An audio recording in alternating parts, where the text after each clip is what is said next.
On the next McDougall MD, how to protect your family against E. coli and salmonella poisoning. And why fresh fruits and veggies might make you sick. Don't miss it.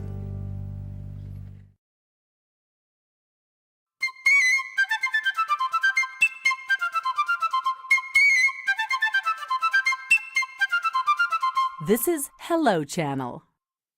On this edition of McDougall MD, we'll tell you the best ways to protect yourself and your family against E. coli and salmonella. And what are the potential dangers from imported fruits and vegetables? We've got an authoritative source for the answers. Plus, Dr. John will tell you all you need to know about nutrition during pregnancy. I'm Mary McDougall, and we've got it all right here on McDougall MD.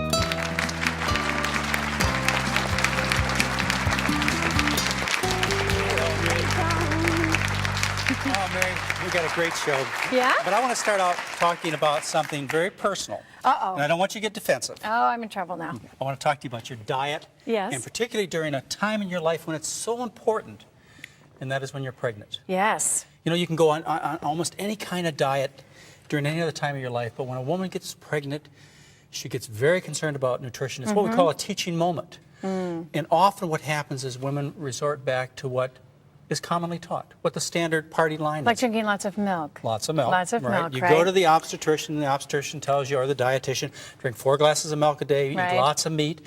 And the sad thing Mine is... didn't tell me that, though. Oh, good. Yeah. The sad thing is look at the state of the pregnant woman today. She gains a lot. 40, 50, 60 40 pounds is pounds not is pretty unusual. regular. She's swollen. She has stomach aches.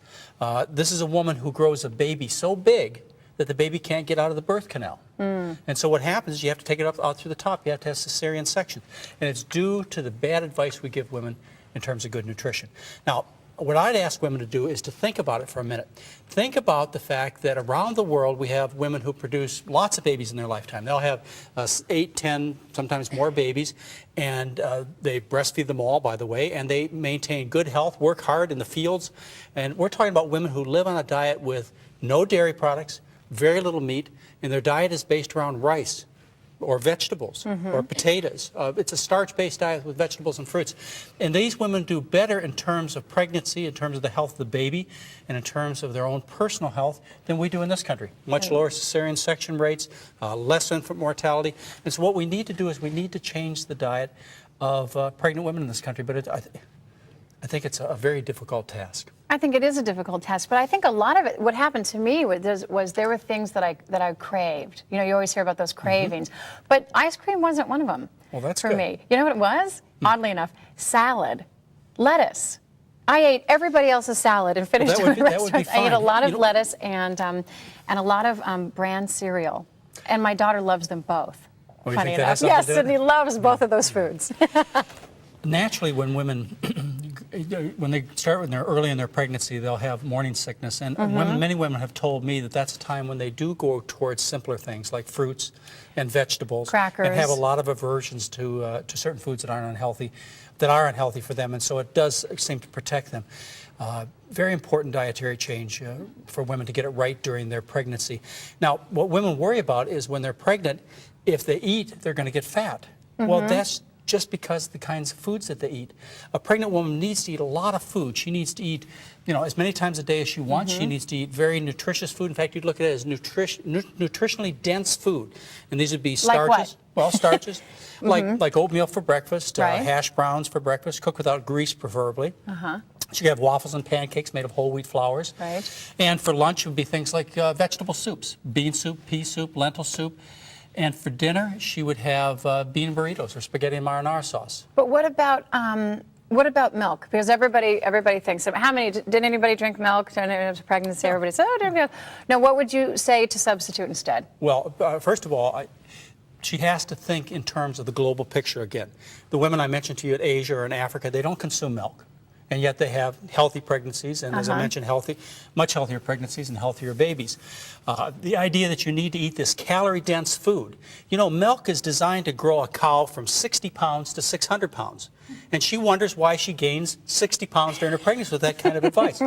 So that's out. And the substitute is? Substitute is water.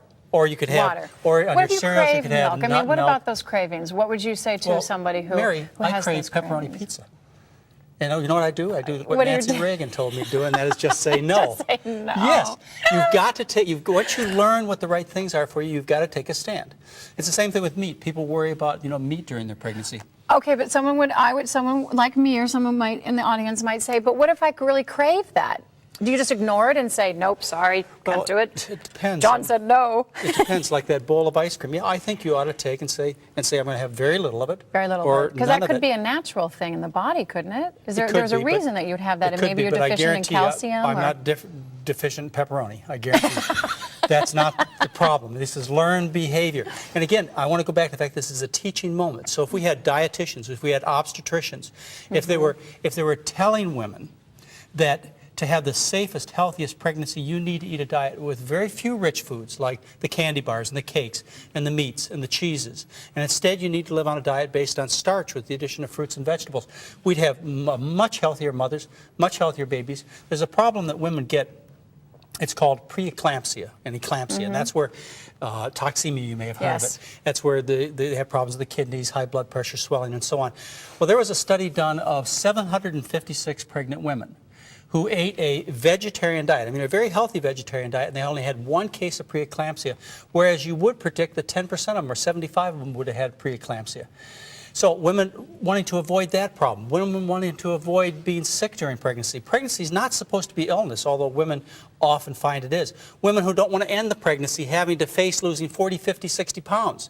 They need to get the dietary issue straightened out, and pregnancy will be the greatest time in life, like it's supposed to be. Yes, and a little bit of exercise. Exercise always helps also me a time lot to clean up other bad habits, like if you're a smoker, and of course you don't want to consume alcohol during pregnancy because of damage to the baby. And even cutting down on the caffeine could be very positive. You're living not only for yourself, but also for your baby, and could give the baby no greater opportunity to get started off right than to eat a what it was healthy when diet. you first started feeding it. That's Watch right. that. That's right. Feed it right through you. That's right. Well, did you ever get more than you expected from your breakfast eggs or that hamburger that you ate? If you are not certain about the answer to that, then you better stay with us as McDougall, MD, continues right after this.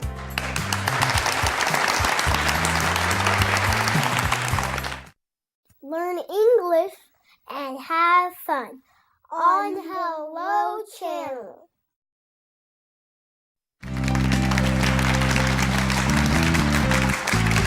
Our guest on this edition of McDougall, MD, is a scientist who's looking for trouble in the food you eat. Please welcome Dr. Gavin Clark. Welcome. Thank you very much. And Dr. Clark is a microbiologist. Correct. So your specialty is looking at all those little germs. Yes. Yes. Do we have a problem in the food? No, I don't think you have a problem with food. You may have a problem that there have been outbreaks which have got very good newspaper coverage, and the importance of that coverage and shows such as this is to educate the public on what they should be doing themselves, because the public has a distinct responsibility for their own health. And I think a lot of people don't realize that. It's not purely the manufacturer.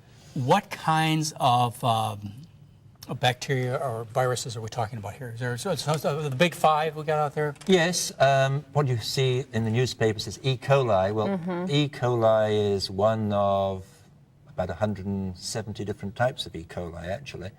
And most of them are quite harmless and appear in everybody's intestine, animals' intestines, etc., in a benign manner. Only some of those are infectious, and the one, of course, that everybody hears about is O157H7, as we call it, because we know the chemistry on the outside. That's how you can tell there's 170 of them.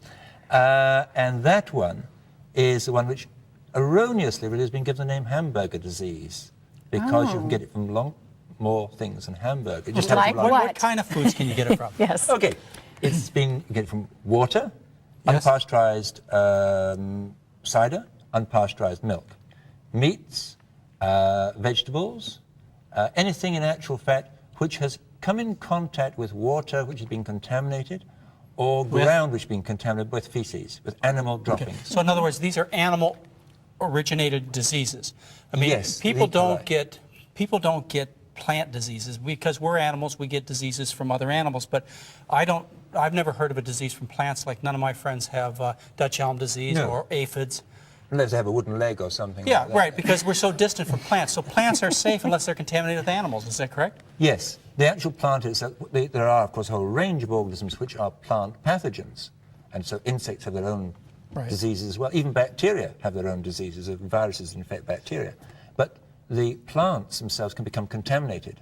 Right, with animal things, and products. because we're animals, we can Right. get these infections. Yes. So it becomes a bit. And since now everybody is wanting long shelf life, minimally processed, this means increased chance of things growing on the shelves in a refrigerator, because now the new pathogens, so to speak, Listeria monocytogenes and things like that, actually what? grow in the refrigerator.